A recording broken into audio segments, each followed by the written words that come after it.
नमस्कार किसान साथियों, आपका हमारी चैनल गुरु राजपूत फार्मर में स्वागत है। और आज आपको दिख रहा होगा जैसे कि चने की कटाई चालू हो चुकी है। मतलब ये इधर ढेर लगा हुआ, इधर चना कटा हुआ है। तो ये हमारे साइड में ही है। और इस खेत की बात करें हम तो इन्होंने जो 7 इंच पे सोइंग की थी, जो कि चने की होती है। और ये चने लाल चने हैं। जैसे अगर मैं देखूँ, अगर अभी दिखाऊँ आपको तो एकदम सूख चुके हैं। और चने की वैरायटी का उतना कंफर्म नहीं, मुझे ऐसा लग रहा है जाकि 92-18 है।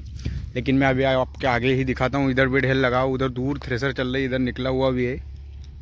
और चना एकदम पूरा सूख चुका है। तो इस प्रकार से है चने, जो कि 7 इंच सोइंग की थी और इन्होंने सिंगल पानी ही दिया था। और सिंगल पानी के साथ 7 इंच था, उसके बाद बावजूद भी हाइट कम ही ली थी चने ने। और अगर हम देखें फिर से, मैं अगर दोबारा दिखाऊँ तो काड़ी इतनी पतली थी। और घेटियों की बात करें जैसे तो एक लग में 1 2 3 4 5 6 7 तक थी। और ये ऊपर की जो है लास्ट की, इसमें दाना छोटा रह गया। तो जैसे देख सकते हैं कि नीचे के जो पोड या घेटी थी उसमें बड़ा दाना, ऊपर तक छोटा रहेगा। तो इस प्रकार से कुछ कुछ लास्ट टाइम तक जब तक दाना बनता है तो इस प्रकार से छोटा या बारीक रह जाता है। और किसी किसी में बहुत ज़्यादा बारीक रह जाता है। तो 7 इंच पे सोइंग थी। और अभी इनका चना जो कटा है लगभग 4 महीने 15 दिन लगभग अगर हम माने तो 135 दिन में कटा है। 4 3 12 10 30 और 5 35, 135 दिन के लगभग में ये कटा है। क्योंकि सबसे जल्दी बोनी थी तो उसके लिए इसने टाइम प्रॉपर लिया। मतलब समय से अगर ये जैसे जाकी मान में 18 है, लगभग ये 4 महीने की वैरायटी है और इसने 15 दिन एक्स्ट्रा लिए हैं। तो मौसम के साथ इसमें जो पकाव है वह वेस्ट रहा है। और देखेंगे अगर हम तो लेबर से भी इस प्रकार से गेटियाँ गिर रही है, जैसे कि यहाँ पर पड़ी है 2-3, इस प्रकार से यहाँ पर भी। तो इस प्रकार से इतना कुछ नुकसान लेबर में भी होता है। और आगे ही इस प्रकार से ये ढेर लग चुके हैं इनके। उधर लेबर चल रही है दूर, जैसे मैं अगर जूम करके दिखाऊं तो इस प्रकार से एक नेट या पल्ली दे दी, उसमें 2 लेबर पकड़ता है और उसको भर के और फिर ढेर के पास ले जाता है, जैसे कि आपको दिख रहा होगा। तो इस प्रकार से एकत्रित करते हैं। हमारे इधर पहले टाली से होता था, लेकिन उसमें मेहनत ज़्यादा लगती थी, लेबर की भी और परेशानी भी। तो अभी चल रही है थ्रेसर, और मैं थ्रेसर के पास ले जाता हूँ आपको। तो ये उधर चल रही थ्रेसर के पास हम बाद में चलेंगे। पहले चलते हैं जहाँ पे इन्होंने इससे पहले जो ढेर निकाला है, और उसमें देखते हैं कि ये थ्रेसर है जो काला बूथ होती है, या राजस्थानी थ्रेसर बोलते हैं हम, जो पट्टे वाली, उससे निकाला है। तो देखते हैं यहाँ पर कितने दाने भूस में मार रही है। कुछ कुछ तो मारना ही है, कुछ परसेंट, 1-2% या 5% तक, क्योंकि इतना तो मारेगी जब इतनी बड़ी थ्रेसर चलती है। तो अभी हम देखते हैं कि किधर दाने मार रही है और किधर नहीं। अगर हम भूस में देखेंगे तो ऐसा लग नहीं रहा कुछ, लेकिन ये पोट जैसे मिली है घेटी, तो ये जैसे इसमें दाना नहीं था जो हवा में उड़ गई है। और किसी में जैसे बारीक दाना था इस प्रकार से, तो ये निकली है।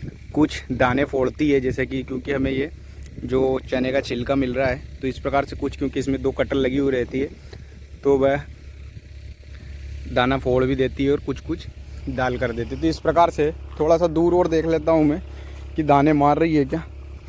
वैसे दाने मारेगी तो नहीं, क्योंकि मारती तो इसको बंद करवा के और सेटिंग वेटिंग करवाते हैं। दूर जैसे इस प्रकार से हमको दिखेंगे, एक दाना ये। तो इस प्रकार से कुछ कुछ दाने जब लास्ट टाइम पे जब गाला कम हो जाता है तो उसमें डलता है। तो इतना कुछ % तक तो मारेगी। अगर ज़्यादा मारती तो थ्रेसर की सेटिंग में कोई ना कोई दिक्कत होती या कुछ करवाना होता। तो अभी अब मैं चलता हूँ थ्रेसर के पास। तो अभी आ गए हम थ्रेसर के पास। ये चल रही थ्रेसर जो कि गाला ले रही इधर से, और ये 5 से 6 बंदे लगे हैं जो कि प्रो बंदे हैं, क्योंकि थ्रेसर पे प्रो बंदे की ही ज़रूरत लगती है। और यहाँ से आ रहा है माल।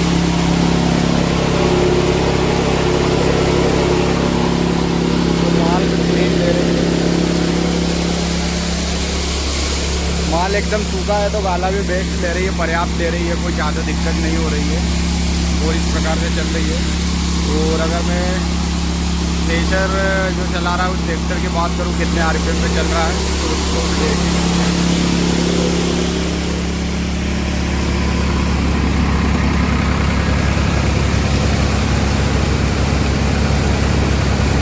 1400-1500 आरपीएम पे लगभग चल रहा है ट्रैक्टर। और ये ट्राली खड़ी हुई है जो कि मैं अभी दिखाता हूँ। तो इस प्रकार से क्लीन माल निकल रहा है और एकदम सूखा है। और लगभग एक ट्राली भर चुकी है, उधर काम चल रहा है अभी। और धूप बहुत तेज हो गई। वो जी वैरायटी थी या क्यों बड़ा भैया 9218? हाँ, तो ये जाके 9218 जैसे कि मैंने आपको बताया था, लेकिन एक बार कंफर्म करना ज़रूरी था। और ये इधर अपना बिपुल खड़ा है जिसको कि मैं लेके आया हूँ, क्योंकि ये ट्राली भरने वाली थी, थोड़ी सी खाली है। और अभी थ्रेसर चल रही है। और लगभग हम एवरेज की अगर बात करेंगे या एक एवरेज मानेंगे, अगर मोटा मोटा थोड़ा बहुत कम ज़्यादा भी हो सकता है, 19-20 का फ़र्क, लेकिन ये 10 का एवरेज रहेगा, 10 प्लस ही रहेगा, उससे कम नहीं रहेगा। लेकिन हम 10 मान के ही चलते हैं, क्योंकि इतना निकल रहा है। अभी खेत आधा रहा हुआ है और जैसे एक ट्राली भरा चुकी है, एक मैं लेके आया हूँ, तो लगभग 10 का एवरेज है, जो कि 135 दिन में निकल रहा है, जो कि जाके 9218 है। तो आप सभी किसान भाइयों को अगर वीडियो पसंद आए तो वीडियो को लाइक करें, चैनल को सब्सक्राइब करें। जय जवान जय किसान। वीडियो देखने के लिए धन्यवाद।